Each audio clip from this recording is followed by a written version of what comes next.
शालिनी भक्तिसागरमध्ये तुमचे मनपूर्वक स्वागत आहे। तर मित्रांनो, आज आपण या व्हिडिओच्या माध्यमाने ऐकणार आहोत श्रीमद भागवत पुराण रहस्य। तर कोणी चॅनलला नवीन आलं असेल तर लाल बटनवर सबस्क्राईब करा, ऑलवर क्लिक करा, जास्तीत जास्त जणांना शेअर करा। कुठून कोणत्या गावात तुम्ही माझा हा व्हिडिओ ऐकत आहोत, आपल्या गावाची कमेंट्स करायला विसरू नका। श्री गणेशाय नमो नमः। वक्रतुंड महाकाय सूर्यकोटी समप्रभ निर्विघ्नं कुरु मे देव सर्व कार्येषु सर्वदा। ओम श्री गणेशाय नमः। ओम सरस्वती नमः। गुरुदेव तुभ्यो नमः। कुलदेवताय नमो नमः। ओम शांताकारं भुजगशयनं पद्मनाभं सुरेशं विश्वाधारं गगनसदृशं मेघवर्णं शुभांगं लक्ष्मीकांतं कमलनयनं योगिर्भ्यानज्ञं वंदे विष्णु भवभयहरं सर्वलोकैकनाथं। श्री श्रीनिवासा की जय। कोल्हापुर महालक्ष्मी माता की जय। पद्मावती महालक्ष्मी माता की जय। ओम कृष्णाय वासुदेवाय हरये परमात्मने प्रणत क्लेशनाशाय गोविंदाय नमो नमः। गोविंदाय नमो नमः। तर मित्रांनो, बऱ्याच काही तुमच्या कमेंट्स आलेल्या आहेत, खूप छान छान कमेंट्स आहेत, तर धन्यवाद अशा छान छान कमेंट्स करण्यासाठी। तर ओम नमो भगवते वासुदेवाय नमः। ताई, गजेंद्र स्तोत्र असतं आम्हाला माहीत नव्हतं, तुमचा खूप खूप धन्यवाद। ऐकलं, मला माहिती होतं, चालले, आम्ही लय कान लावून ऐकत होतो पारनेरवरून।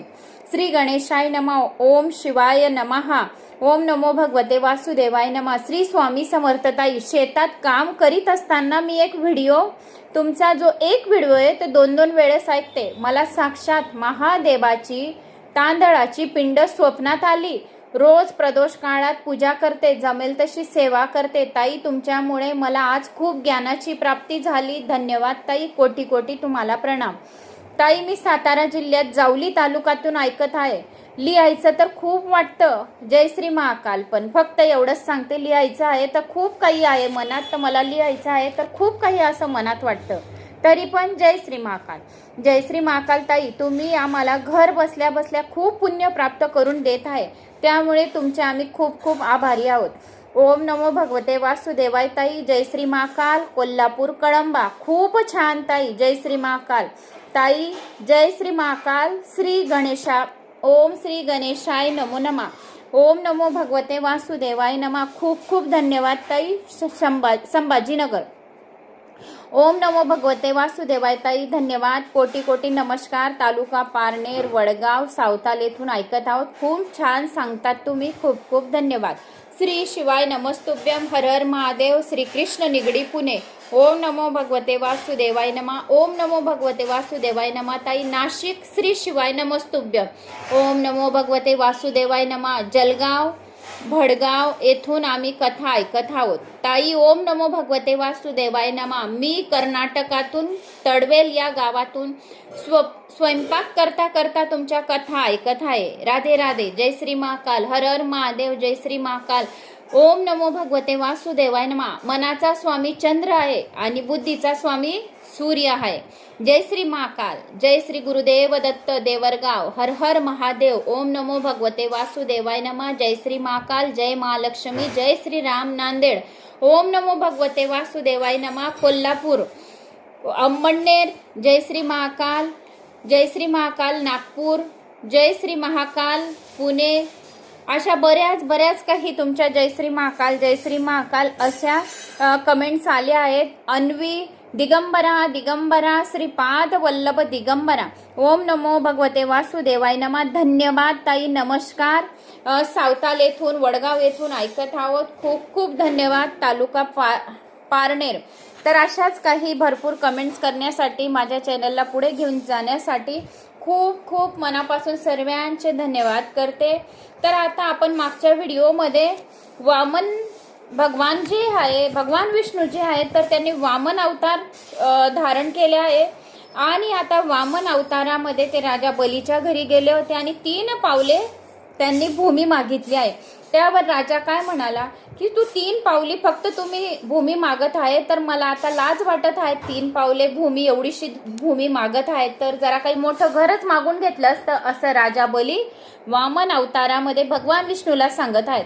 त्यावर वामन भगवानांनी काय सांगितलं की काही लोक ओट्यावर बसलेले राहतात, ओट्यावर बी मी बसलेला राहिलो तरी मला हाकलून देतात, उठा येथून असे म्हणतात, हा ओटा आमचा आहे असे म्हणतात. पण ते किती मूर्ख आहे, काय तो ओटा आपल्या सोबत येणार आहे?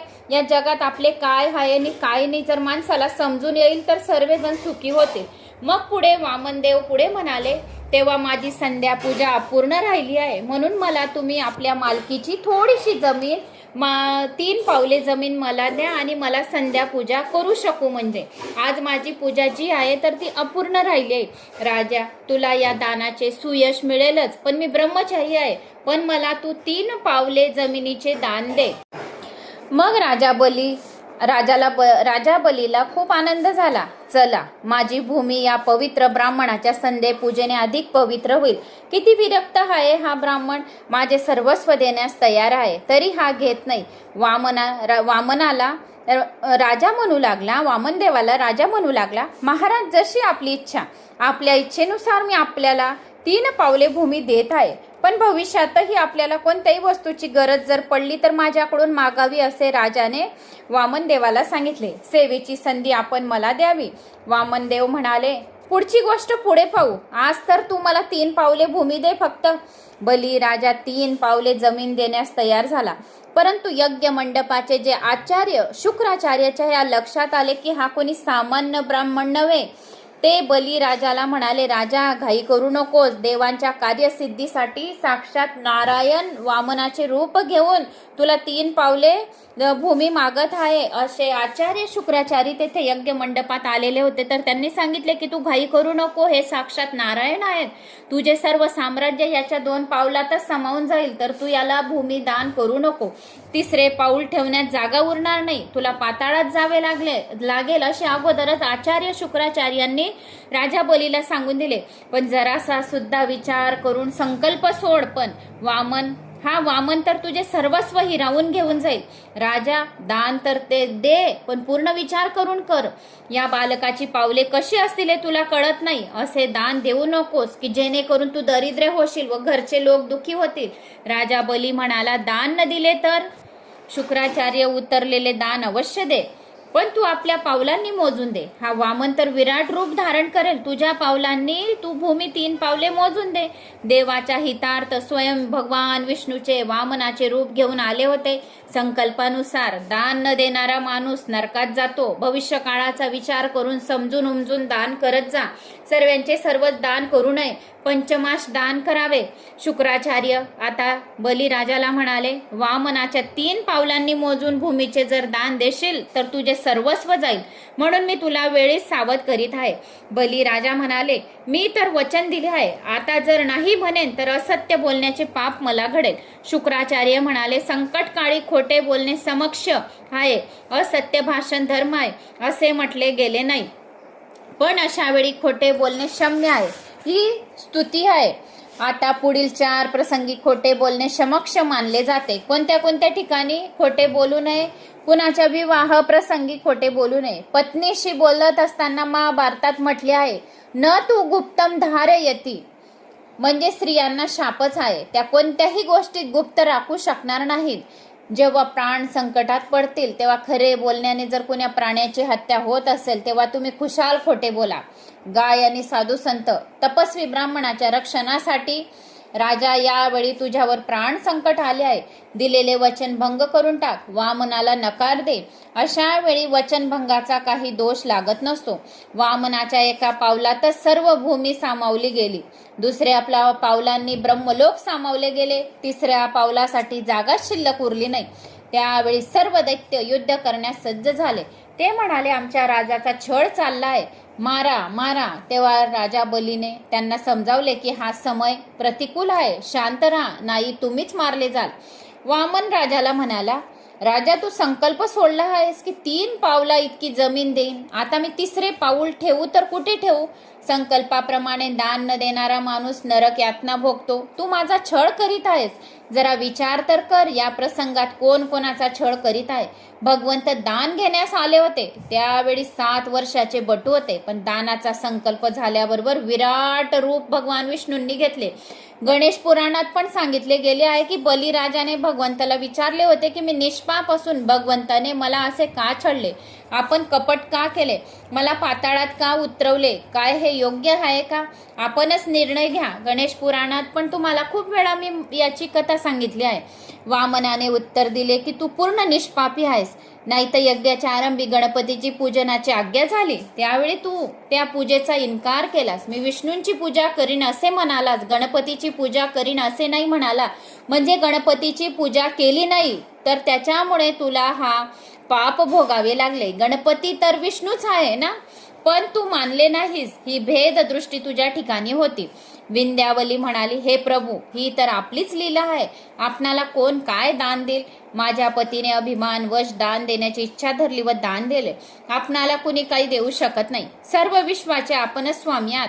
भगवान, माझ्या पतीच्या बोलण्यात गडबड झाली आहे. बलीच्या मनात जो सूक्ष्म अभिमान आतापर्यंत शिल्लक राहून गेला होता तो मी दान दिले आहे. त्याला दूर करण्याच्या दृष्टीने विंध्यावलीने आपल्या पतीला म्हटले, भगवंताला प्रणाम करा. भगवंताला कोण काय देऊ शकतो, त्यांनी जे दिले तेच त्याला आपण द्यायचे आहे. आता हे शरीर फक्त शिल्लक उरले आहेत आणि राहिले आहेत आणि ते मातीचेच शरीर आहे. भगवंताला सांगा की आपले 3रे पाऊल माझ्या मस्तकावर ठेवा. मस्तक बुद्धी प्रधान अवयव आहे, त्या कामाची वस्ती आहे. मस्तकावर भगवंताचा चरण आला असता बुद्धिगत कामाचा नाश होतो. जो तन मन धन भगवंताला अर्पण करतो त्याच्या मस्तकावर चरण ठेवण्याची देव कृपा करतो. परमेश्वराचा हात किंवा पाय मस्तकावर ठेवल्याने मस्तिकात सूक्ष्म कामाचा नाश होत असतो. गोपी देखील म्हणतात, शिरसी देहिन श्री करग्रहम. गोपी गीतात गोपी भगवंताची प्रार्थना करतात की त्याच्या डोक्यावरून भगवंताचा करकमळ फिरावा. गोपी कोण आहेत? गोपी इंद्रियम भक्तिरस पिबती सा गोपी. प्रत्येक इंद्रियांनी जी भक्तिरसाची पान करते तो गोपी होय. प्रभूची प्रार्थना करा की प्रभू तुमचे चरण माझ्या मस्तकावर ठेवा. राजा बली भगवंताला म्हणाला, पदम तृतीयम शीर्षर्णमे निजम. म्हणजे माझ्या मस्तकावरच आपण आपला 3रा चरण ठेवा. मस्तकात बुद्धी असते व बुद्धीत सूक्ष्म रूपाने काम राहत असतो. त्याला नष्ट करण्याच्या हेतूने बलीने आपल्या डोक्यावर पाय ठेवण्याची विनंती वामनाला केली. असे झाले म्हणजे सकाम बुद्धी नष्ट होते. जीव व ईश्वर यांच्या ऐक्यात कामच बाधक आहे, अवरोधक आहे. मी योग्य रीतीने सांगू शकलो नाही. देवा, मला क्षमा करा. माझे तर काहीच नाही, तुमचेच जे आहे ते तुम्हाच देत आहे. अपराधाची क्षमा करा. खरोखरच असुरांचेही परोक्ष गुरु आहात, कारण की आमच्या मोठेपणाची भिंत फोडून तुम्ही आमचे डोळे उघडले आहेत. इतक्यात बलिराजाचे आजोबा प्रल्हाद त्यांचे आगमन झाले. ते भगवंताला म्हणू लागले, आपण या माझ्या नातवाला मिळालेले इंद्रपद हिसकावून घेतले आणि त्याला धनहीन केले. मी असे मानतो की असे करून आपण त्याच्यावर मोठा अनुग्रह केला आहे. दात्याने कधी आम्ही बाण माळगू नये. जो वंदन करतो तो प्रभूलाही बंधनात टाकतो व ठेवू शकतो. शरीर अर्पण करणे म्हणजे माझेपण, अहंकार, अभिमान सोडून देणे. जर दाता दीन नम्र होणार नाही तर त्याचे दानही सफल होणार नाही. बलिराजाच्या हृदयात जेव्हा दैन्य उत्पन्न झाले तेव्हा परमात्म्याचे हृदय काय झाले? द्रवले. ते बलिराजाला म्हणाले, तू मला सर्वस्वांचे दान दिले आहेत म्हणून मी तुझा ऋणी झालो आहे. नम्रता दैन्य आल्यानंतर परमात्मा ऋणी झाला. मी इंद्रिदाकांना स्वर्गाचे राज्य दिले पण तुला पाताळाचे राज्य देत आहे. आजपासून तुझ्या प्रत्येक द्वारावर मी जाताना चौकशी करीन. बलिराजाच्या कानात व डोळ्यात ईश्वर भरून गेला. बलिराजा म्हणाला, देवा, स्वर्गाच्या राज्यापेक्षा या सुतल पातलाचे राज्य अधिक चांगले आहे. या भगवंताच्या सतत मी सानिध्यात राहील. त्या बलिराजाच्या कथेत थोडे रहस्य सुद्धा आहे. काय रहस्य आहे? बली जीवात्मा आहे व वामन परमात्मा. बलिराजाचे गुरु आहेत वामन देवता. शुक्राचार्य यांचा अर्थ आहे की जी व्यक्ती शुक्राची सेवा म्हणजे वीर्याची व ब्रह्मचर्याचे रक्षण करते आणि संयमी आणि तिला कुणीही मारू शकत नाही. बलिराजाला कुणी मारू शकत नाही. कंसाधिकांना भगवंताने मारले होते पण भगवान वामनाने बलीला मारले नाही. बली निष्पाप आहे. शुक्राचार्यांची सेवा करणारा आहे, सदाचारी आहे. भक्त शुकांची सेवा करून जेव्हा बली बनतो तेव्हाच भगवान अंगणात येतात. तुम्ही जेव्हा बली बनाल ना तेव्हा तुमच्या अंगणात कोण येईल? भगवंत येतील. बली बलवान आहे. बलवान भगवंताच्या मार्गाने जाऊ शकतो, प्रगती करू शकतो. पण बलवान कोण आहे? तो आतील शत्रू, काम, क्रोध, लोभ, मोह, मद, मत्सर यांना मारणारा जो, तोच बलवान होय. जेव्हा जीवात्मा बलवान बनतो तेव्हा त्याच्या दरवाजावर भगवान येऊन उभे राहतात. शारीरिक, बौद्धिक आणि ज्ञान बलापेक्षा प्रेम बल अधिक श्रेष्ठ होय. प्रेम बलासमोर अन्य सर्व बले गौण होत. बली तोच होय की जो एका प्रभूवरच प्रेम करतो. सर्व बलांपेक्षा प्रेमबल श्रेष्ठ असल्यामुळे तुम्ही परमात्म्यावरच प्रेम करा. द्रव्य बलाने किंवा ज्ञान बलाने प्रभूला जिंकता येत नाही. प्रेम बलानेच परमात्मा जिंकला जाऊ शकतो. तुम्ही आपले प्रेमबल वाढवाल व बली बनाल तर परमात्मा तुमच्या अंगणात येतील. जो सदाचार आणि पूर्ण संयमित जीवन जगतो त्याच्याच घरी भगवंत भिक्षा मागण्यास येतात. परमात्मा जेव्हा द्वारावर येतात तेव्हा 3 वस्तू मागतात. त्रिपाद भूमी मागतात, म्हणजे जीव मात्राला तन मन धन मागतात. या 3 वस्तू भगवंताला दान दिल्या पाहिजे. तन मन आणि धन. शरीराने सेवा केली असता देह अभिमान काय होतो? नष्ट. शरीराने सेवा केल्याने काय होतो? अहंकार नष्ट होतो. धनाने सेवा केली म्हणजे धनाची मायमत्ता, मोह नष्ट होऊ लागेल. मनाने सेवा करण्यात काही श्रम होत नाही. तन मन धन भगवंताला अर्पण केल्याने रासलीलेत स्थान मिळते. जीव ब्रह्माचे ऐक्य होते. म्हणून या 3 भगवंताची सेवा करा. सर्वच वस्तू भगवंताच्या आहेत आणि त्यांनाच अर्पण करायच्या आहेत. त्यांनीच दिलेल्या आहेत, त्यांनाच द्यायच्या आहेत. द्वितीयम वस्तू गोविंद तुभ्यमेव समर्पये.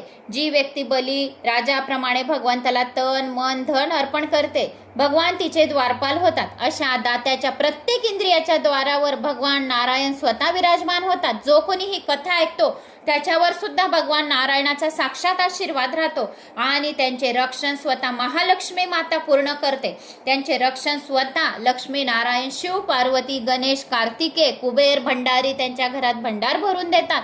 कारण राजा बलीचे चरित्र आणि वामन अवताराची कथा जो कोणी खूप भाग्यवान आहे त्यालाच ऐकायला मिळते. ज्यांनी खूप 7 जन्माचे पुण्य आपल्या पदरी कमवून घेतले आहे त्यांनाच वामन अवताराच्या भगवान विष्णूच्या या चातुर्मासात कथा ऐकायला मिळतील. आणि भगवान स्वयं त्यांच्या घराचे आणि बाल परिवाराचे सर्वांचे रक्षण करते आणि महाकाल स्वयं त्यांच्या घराचे कवच बनून राहतील असे हे सांगितले गेले आहे. तर भगवान नारायण आपल्या द्वारावर स्वतः विराजमान होतात. त्यांचे रक्षण स्वतः करतात. ही इंद्रिय आपली शरीराची काय आहेत? दारे आहेत. सरळ दारांवर रामाचा पहरा असेल तर काम आत प्रवेश करू शकणार नाही. अशा व्यक्तीच्या कानात, डोळ्यात, हृदयात कणयाचा वास असतो. 3 पावले जमिनीचे आणखी एक अर्थ आहे. म्हणजे काय? 3 पावले जमिनीचा एक अर्थ आहे सत्व रज तम. म्हणजे या 3 गुणांना भगवंताला अर्पण करा. रजोगुण, सत्वगुण, तमोगुण. हे जर तुम्ही भगवंताला 3 गुण अर्पण करून दिले म्हणजे आपण सर्वस्व अर्पण करून दिले.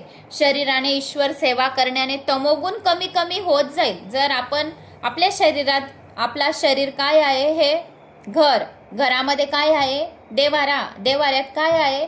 भगवान विष्णूची मूर्ती, भगवान श्रीकृष्णाची मूर्ती. तर आपण काय करत आहे आता? या शरीराने भगवान ईश्वराची सेवा, भागवत पुराण ऐकून आपण हृदयात जे भगवान नारायणाला बसवलेले आहे तर ते स्वयं प्रसन्न करत आहोत. याच्याने काय होईल? आपला तमोगुण, अहम, गर्व, अहंकार आपला नष्ट होईल. याच्याने, या भागवत पुराण ऐकल्याने. ईश्वर सेवेत धन अर्पण करण्याने रजोगुण लयात जाईल. तन व धन अर्पण कराल तर जर मन अर्पण करणार नाहीत तर ईश्वर प्रसन्न होणार नाही. जोपर्यंत तुम्ही तन मन धन अर्पण करणार नाही तोपर्यंत आपल्यावर ईश्वर प्रसन्न होणार नाही. तन व धनाने जरी भगवंताची सेवा केली तरी जर मनाने घडली नाही तर प्रभू सेवेत आनंद येणार नाही.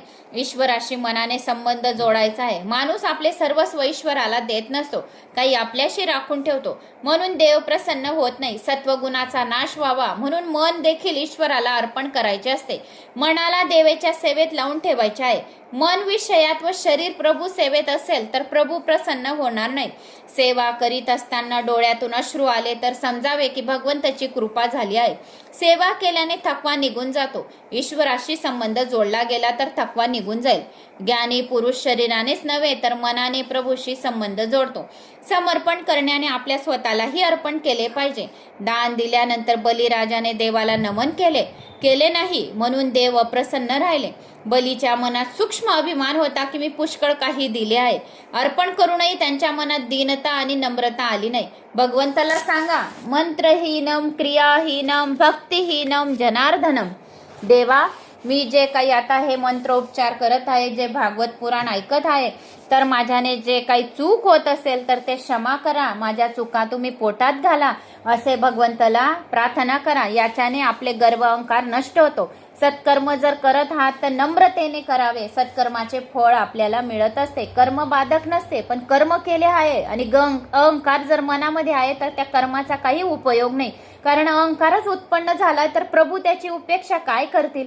ज्याच्या मनामध्ये खूप गर्व, अहंकार, इगो, ॲटिट्यूड आहे, खूप शिष्टपणा आहे आणि पूजा पाठ करत आहेत, तर त्या पूजा पाठ भगवंत काय अर्पण करतील आणि काय घेतील ते. म्हणून भगवंताला आपल्या हृदयापासून तन मन धन अर्पण कराल तर भगवंताचे प्रिय व्हाल. बली राजाच्या मनात दीनता नम्रता आली तेव्हा सेव्याला सेवक बनावे लागले. भगवंत द्वारपाल होण्यासाठी राजी झाले. ज्याची इंद्रिय भगवंताच्या अहर्निश उच्चारित असतात त्याच्या त्या इंद्रियात भगवंत विराजमान होतात. सुतळ पातळाच्या दरवाजावरच्या भगवंताच्या चौकशीचा अर्थ हाच आहे की तुम्ही भगवंताच्या लीलेमध्ये प्रवेश केला तेव्हा द्वारावर शंख चक्र गदा पद्यधारी श्रीकृष्ण विराजमान होते आणि डोळ्यामध्ये कानात प्रत्येक इंद्रियात श्रीकृष्ण आपल्या राहतात. मनामध्ये, डोळ्यामध्ये, कानामध्ये.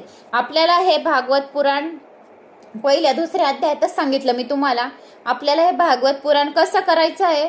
अगोदर आपल्याला कानाने श्रवण करायचंय, डोळ्यात उतरवायचंय, मग हृदयात उतरवायचंय. तशीच भगवान श्रीकृष्णाची मूर्ती, विष्णूची मूर्ती तशीच करायची आहे. एकदा काय झालं की रावण फिरत फिरत बली राजाजवळ आला, लढण्यास तयार झाला. त्याने पाहिले की बलीच्या वामन अवतारात चौकीदार आहेत. भगवान स्वयं नारायण चौकीदार आहेत. त्याने वामनाला म्हटले की मी बलीशी युद्ध करू इच्छितो. तेव्हा वामनाला, प्रथम माझ्याशी युद्ध कर, मी सेवक आहे, ते स्वामी आहेत. तेव्हा रावणाने वामनाबरोबर युद्ध सुरू केले. वामनाने त्याच्या छातीवर एक अशी लाथ मारली की तो समुद्रकाठी जाऊन पडला. रावण म्हणजे काम. तुमच्या इंद्रियांच्या दारावर जर वामन पहारा देऊ लागले तर काम आत प्रवेश करू शकणार नाही. वामनाने स्वर्गाचे राज्य इंद्राला दिले. वामन बलीराजाकडे दान मागण्यास गेला तेव्हा दान देऊन त्यांना तेथे द्वारपाल व्हावे लागले. जो दान घेतो तो बंधनात फसतो. वामन बंधनात पडला तेव्हा सर्वांना आनंद झाला, पण माता लक्ष्मीला मात्र खूप दुःख झाले. सर्व काही होते पण नारायणाच्या अनुपस्थितीने ती बेचैन होती. ती नेहमी मनात हाच विचार करीत असे की नारायण कधी येतील, कुठं असतील. एके दिवशी उभं घेऊन माता लक्ष्मीने नारदाला विचारले, कुठे आहेत माझे स्वामी? आपल्याला काही माहीत आहे का नारायण कुठे आहेत? तेव्हा नारायण उतरले आणि मी असे ऐकले आहे की भगवंत सुतल पातालात बलीराजाच्या घरी दारावर पहारे करी आहेत, असं मी ऐकलं आहे. बलीजवळ तर दान मागण्यास गेले पण बंधनात पडून गेले. सर्वस्वचे दान घेऊन ऋणी झाले. आता वामन अवतारामध्ये नारायण जे आहे तर हे ऋणी झाले आहेत, कारण त्यांनी आकाश, पाताल, भूमी सर्व काही घेतले आणि एक पाय त्यांनी पातालात बलीराजाच्या डोक्यावर ठेवला.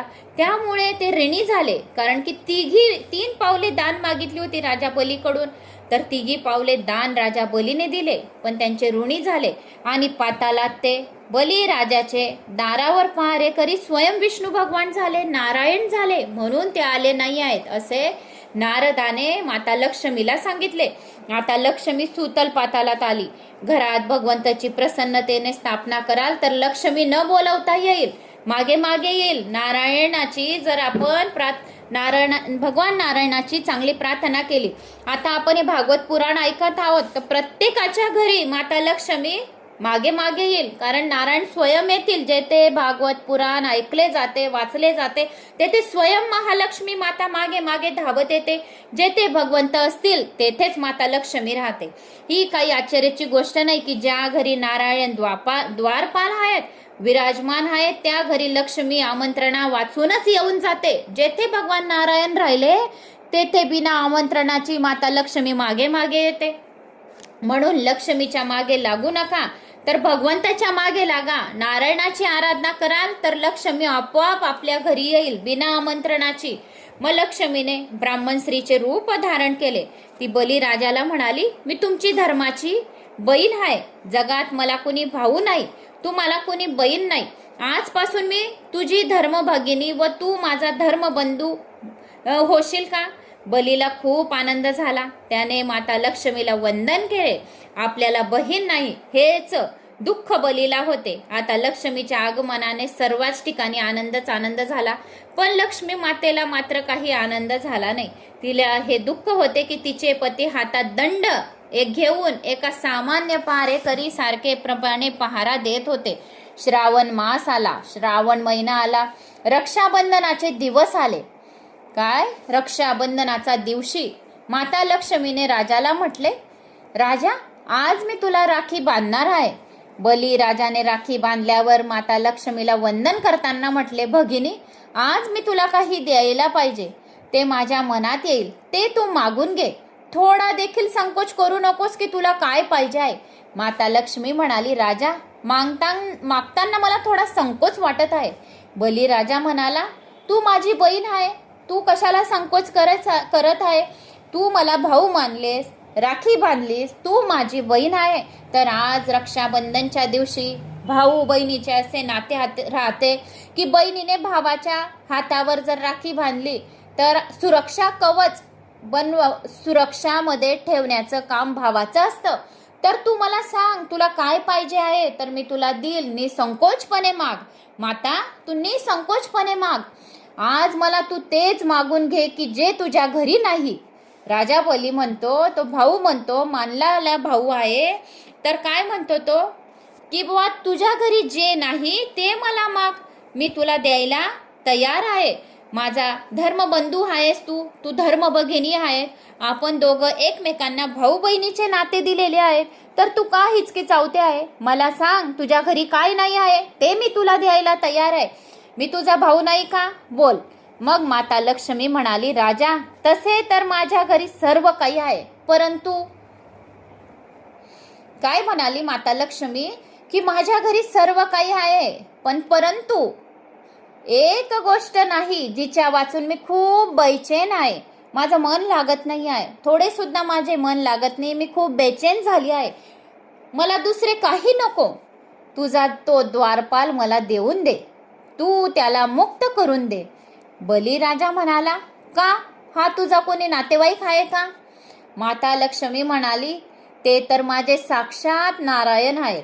काय म्हणाली माता लक्ष्मी की ते माझे नातेवाईक नाही, माझे नारायण आहेत, माझे सर्वस्व आहेत, माझा सुवाग आहे, माझे अखंड सौभाग्यवती आहे, माझा नारायण आहे. जो माझा नारायण आहे ना, तो तुझा द्वारपाल आहे बनलेला. माता लक्ष्मीने कळवळून विनंती केली आणि सांगितले की तुझ्या दारी जो उभा आहे द्वारपाल, तो माझा नारायण आहे, तर तो माझा सर्वस्व आहे. तर तू तो माझा नारायण मला देऊन टाक. तू मला बहीण मानली आहे. आज रक्षाबंधनाला मी तुला राखी बांधली आहे, तुला मला काही भेट द्यायची आहे, तर तू मला तो द्वारपाल आहे ना, तो देऊन टाक. मी बेचैन आहे त्याच्या वाचून. शुकदेवजी काय सांगतात मग? राजा, माता महालक्ष्मी भगवान नारायण बरोबर श्रावण शुद्ध पौर्णिमेच्या दिवशी वैकुंठ धामाला गेली. शुकदेवजी काय सांगत आहेत परीक्षित राजाला आता की भगवान नारायणाबरोबर श्रावण शुद्ध पौर्णिमेच्या दिवशी वैकुंठ धामाला गेली आहे. याच्या स्मरणार्थ रामानुजाचार्य पंथांच्या मंदिरात या दिवशी पाठ उत्सव साजरी करण्याची प्रथा चालली आहे. याप्रमाणे माता लक्ष्मीने दानबंध नारायणाची अशी मुक्तता केली. म्हणून भगवान नारायण माता लक्ष्मी बरोबर वैकुंठ धामाला श्रावण शुद्ध पौर्णिमेच्या दिवशी वैकुंठ धामाला गेले. तोपर्यंत ते राजा बलीचे द्वारपाल बनून राहिलेले होते. तर माता लक्ष्मीने त्यांना सोडून आणले, दानबद्ध केले आणि नारायणाची मुक्ती केली. ब्राह्मण यमोनु गृहामी त्वदिदोषो विधुनो मोहम यनमदा पुरुषा स्तब्धो लोका मा चाव्य मनते.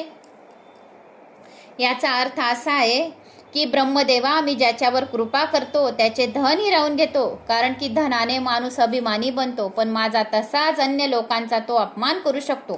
याच कारणाने प्रल्हादाने भगवंताला म्हटले होते, माझा नातू बलीला आपण इंद्रपद व स्वर्गाचे राज्य दिले होते, ते हरण करून आपण त्याला अकिंचित केले. हे सर्व आपण त्याच्यावर कृपा करण्याच्या हेतूनेच केले.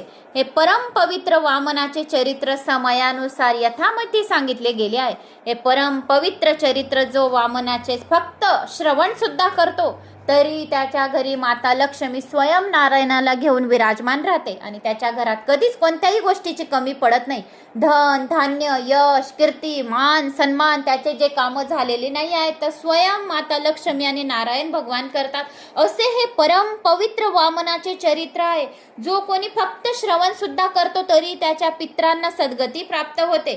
आणि पितृतिथीच्या दिवशी ज्या दिवशी आपल्या घरी अग्यारी घास आहे पितृतिथीच्या दिवशी याचा जर पाठ केला तर आपल्या पित्रांना सद्गती प्राप्त होते. आता शरणागताची कथा आरंभ होते. रासलीलेत जायचे आहे. जर मनावर वासनेचे आवरण असेल तर श्रीकृष्ण शक्य होणार नाही. वासनेच्या नाशाचेही उपाय सांगितले गेले आहे. महाप्रभूने म्हटले आहे, मी भगवंताला शरण आलो आहे. असे ज्याला अखंडित स्मरण असते तो सिद्ध पुरुष होय. शंकराचार्य सांगतात की राजा कुर्मे किंवा मत्स्य यांचे गुणदोष परमेश्वराची ठिकाणी येत नसतात. परमात्मा कुर्म बनोत की मत्स्य बनोत ते सदा सर्वता परमात्माच आहेत. जीव जेव्हा पशुचा अवतार घेतो तेव्हा त्या पशुचे गुणधर्म त्या जीवामध्ये उतरतात पण परमेश्वरच राहील. अशा प्रकारे या वामन अवताराची कथा होती तर मी ती तुम्हाला सांगितली. मला असं आशा आहे की तुम्हाला ही माझी वामन अवताराची कथा आवडली असेल तर आवडल्यास लाईक शेअर सबस्क्राईब नक्की करा आणि माझ्या चॅनलला पुढे घेऊन जा.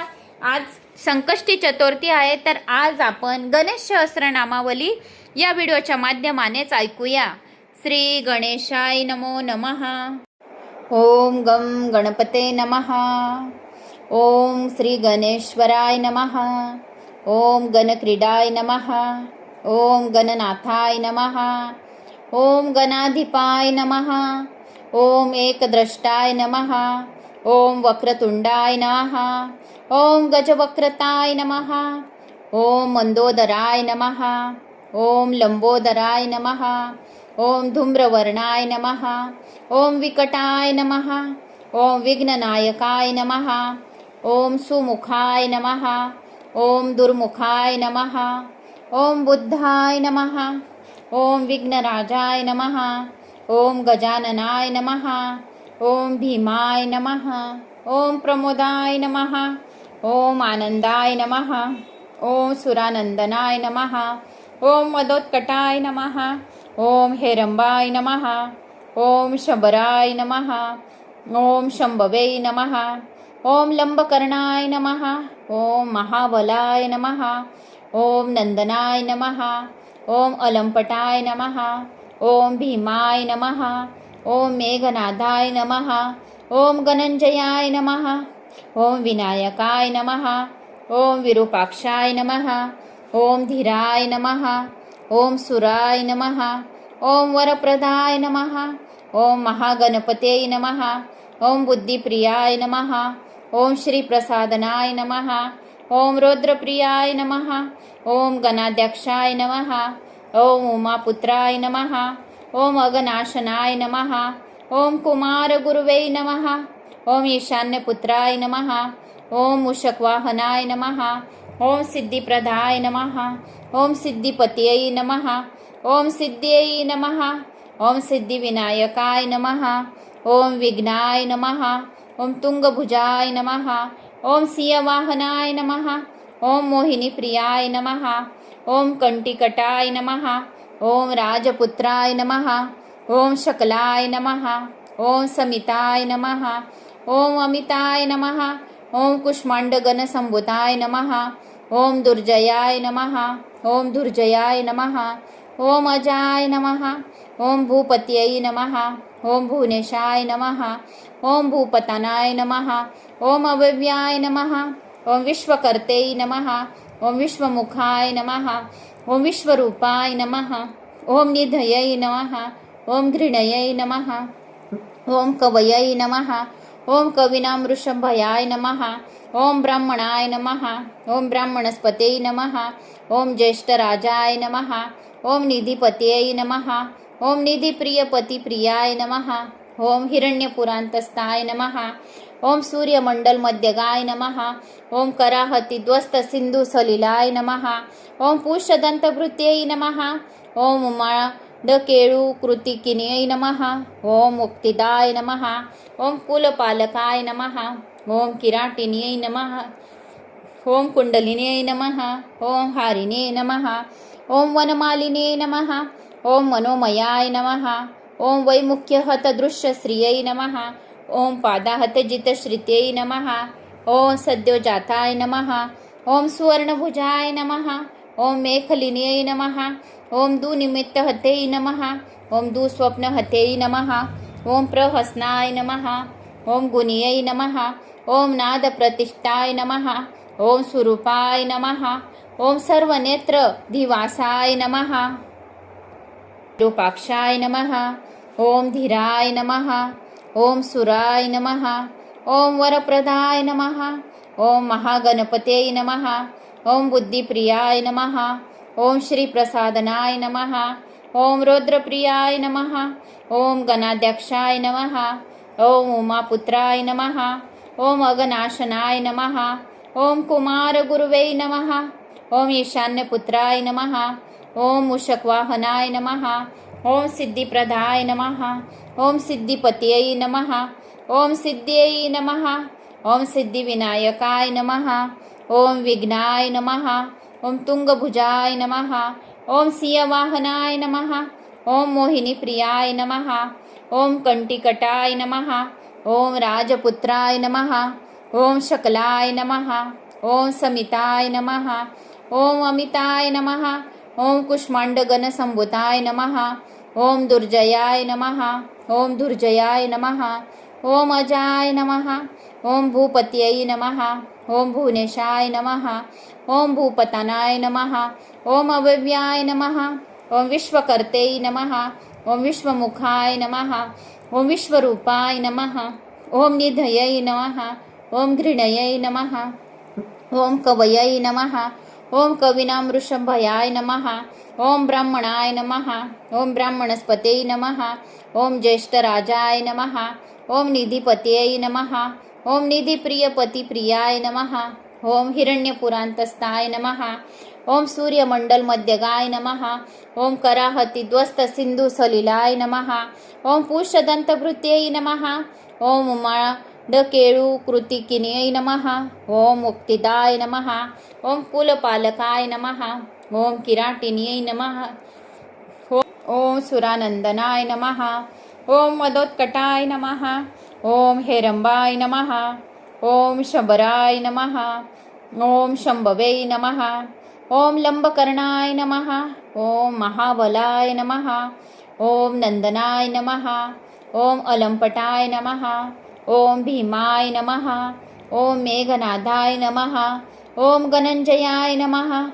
ओम विनायकाय नमः. ओम विरूपाक्षाय नमः. ओम धीराय नमः. ओम सुराय नमः. ओम वरप्रदाय नमः. ओम महागणपतये नमः. ओम बुद्धिप्रियाय नमः. ओम श्रीप्रसादनाय नमः. ओम रौद्रप्रियाय नमः. ओम गणाध्यक्षाय नमः. ओम उमापुत्राय नमः. ओम अगनाशनाय नमः. ओम कुमारगुरुवे नमः. ओम ईशान्यपुत्राय नमः. ओम मूषकवाहनाय नमः. ओम सिद्धिप्रदाय नमः. ओम सिद्धिपतये नमः. ओम सिद्ध्यै नमः. ओम सिद्धिविनायकाय नमः. ओम विघ्नाय नमः. ओम तुंगभुजाय नमः. ओम सिंहवाहनाय नमः. ओम मोहिनीप्रियाय नमः. ओम कंटिकटाय नमः. ओम राजपुत्राय नमः. ओम शकलाय नमः. ओम समिताय नमः. ओम अमिताय नमः. ओम कुष्मांडगणसंभूताय नमः. ओम दुर्जयाय नमः. ओम दुर्जयाय नमः. ओम अजाय नमः. ओम भूपतये नमः. ओम भुवनेशाय नमः. ओम भूपतनाय नमः. ओम अव्यव्याय नमः. ओम विश्वकर्ते नमः. ओम विश्वमुखाय नमः. ओम विश्वरूपाय नमः. ओम निधये नमः. ओम घृणये नमः. ओम कवये नमः. ओम कवीनां वृषभयाय नमः. ओम ब्राह्मणाय नमः. ओम ब्राह्मणस्पते नमः. ओम ज्येष्ठराजाय नमः. ओम निधिपतये नमः. ओम निधिप्रिय पतिप्रियाय नमः. ओम हिरण्यपुरांतस्थाय नमः.